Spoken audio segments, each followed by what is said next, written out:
अर्थात बिलावल। ठीक है, अब इसका आरोह में कौन कौन से स्वर लगते हैं? रे और धा। अवरोह में 7 स्वर लगते हैं और तीव्र माँ का इसमें प्रयोग किया जाता है। रात्रि के दूसरे प्रहर में गाया जाता है ना। गा और निस के बाद ये समाधि स्वर है। अब आरोह देखें।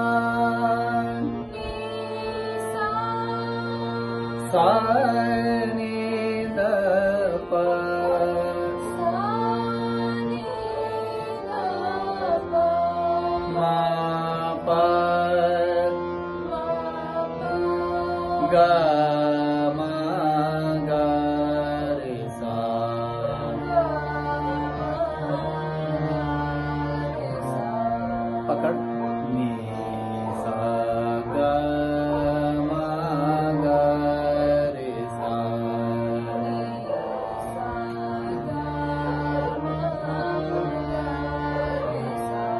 गा मा पा मा पा गा मा गा रे सा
जा बावरे मान जा मान जा बावरे मान जा मान सा गा म प म गा म प म गा म ग रे सा मान जा मान सा गा म प म गा म प म गा म ग रे सा मान जा सा गा म प म गा म प म गा म ग रे सा मान जा गा म प नि सा गा रे सा नि द प म ग रे सा मान जा गा म प नि सा गा रे सा नि द प म ग रे सा मान जा गा म प नि सा गा रे सा नि द प म ग रे सा मान जा प प म ग ग नि द प म ग रे सा मान जा प प म ग नि द प म ग रे सा मान